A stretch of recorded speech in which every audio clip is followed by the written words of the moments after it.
Le procès Karim Wade reprend ce lundi. Il sera procédé à l'audition de Baratal, cité comme témoin dans le dossier de la traque des biens supposés mal acquis reprochés à Karim Wade.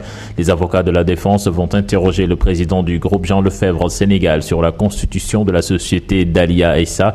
Baratal a, durant les précédentes auditions, confirmé toutes ces déclarations faites devant la commission d'instruction. Les Lions démarrent le regroupement ce lundi à Dakar. À cette occasion, le sélectionneur national fera face à la presse. Le lendemain, les Lions recevront le drapeau national avant de s'envoler à Al Jadida pour préparer la CAN 2015. Les opérateurs économiques de Ziguinchor, très déçus du bilan de l'actuelle équipe dirigeante de la Chambre de commerce après 5 ans d'activité. Face à la presse, ils ont souhaité le changement à la tête de cette structure capitale pour l'économie de la région. Économiquement, disons, ça ne va pas. Et qu'aucun opérateur dans cette région-là ne sent l'impact de cette structure à travers ce qu'il fait. Les gens pensaient que l'équipe qui est là allait relever le défi parce qu'au préalable, il y a quelques années, cette chambre était détenue par des gens qui étaient, on peut dire, illettrés plus ou moins, mais qui ont tiré cette région-là jusqu'à ce niveau. Nous, notre combat, c'est de pouvoir travailler. C'est-à-dire, ça veut dire quoi? Il n'y a pas de secret ici en Casamance. On a la chance d'avoir l'eau à 18 mètres. Nous avons le soleil. Nous avons des terres. Il n'y a pas d'autre secret. C'est à travers l'agriculture, tout simplement, qu'on plie nos manches de chemise pour booster, disons, développer cette région-là. Parce qu'en plus, il y a un autre un aspect qui est très important. Nous venons pour essayer de semer cette graine d'hommes d'affaires en Casamance. Parce qu'économiquement, il faut qu'on puisse avoir notre place ici en Casamance.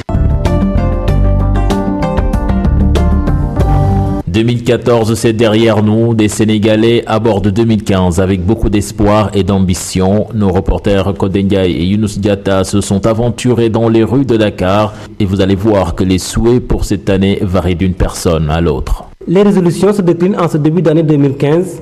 Pour bon nombre de jeunes filles rencontrées, le mariage reste une préoccupation majeure. Nous prions pour que cette année soit meilleure que la précédente, mais aussi qu'on ait de bons maris avant la fin de cette année.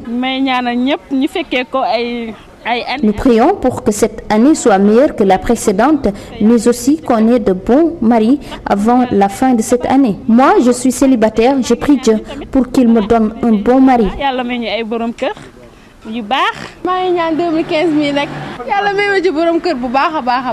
Ce jeune homme, quant à lui, n'a qu'une idée en tête, renoncer à la cigarette. Je prie pour une année de paix. Je veux aussi cesser de fumer. Franchement, je ne sais pas ce qui m'a poussé à le faire. Pour cette vendeuse de fruits, faire le pèlerinage à la Mecque constitue un vœu pieux.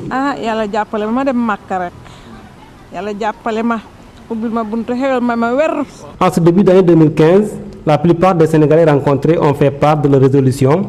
Reste maintenant à les transformer en réalité.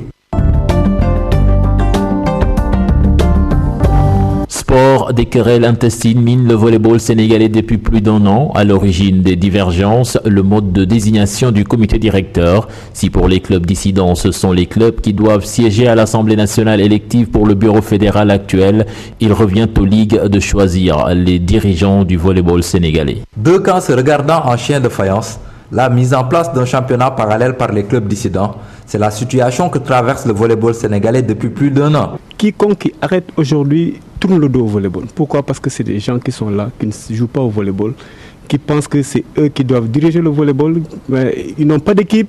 Dieu a fait qui nous dirigent. Si c'est des gens qui sont là pour le développement de leur propre personne, nous ne sommes pas là pour le développement de leur personne, nous sommes là pour le développement du volleyball.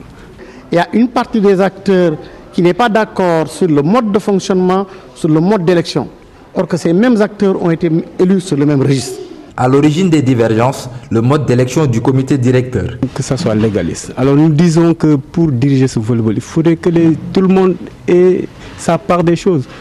On ne peut pas admettre qu'il y ait une assemblée générale et qu'on dise au club, vous ne siégez pas.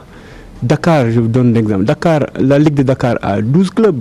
On nous dit que la Ligue de Dakar doit présenter une personne pour l'Assemblée générale.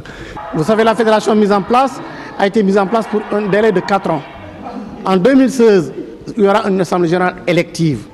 Nous avions proposé, avant l'Assemblée générale élective, de faire une Assemblée générale extraordinaire pour revoir les textes.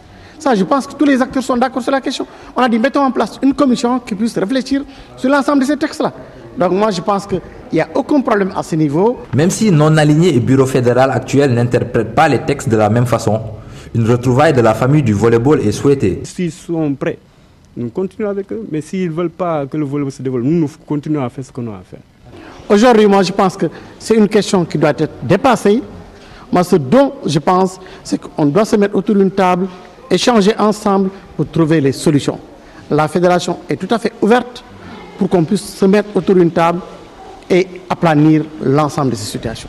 Le ministère des Sports, interpellé pour une sortie de crise. Alors la sortie de crise, c'est clair maintenant. Nous attendons le ministre. Alors nous avons fait un mémorandum, le collectif de 14 clubs signataires. On fait un mémorandum, on a mis sur la table du ministre. Il y a eu un médiateur qui se trouvait être en même temps le directeur de la haute compétition. Mais je pense que quand même des pas sont en train d'être faits. La réunion du comité directeur du 10 janvier prochain pourrait à cet effet servir de tribune pour aplanir les angles afin que tous les acteurs du volleyball se marchent dans la même direction.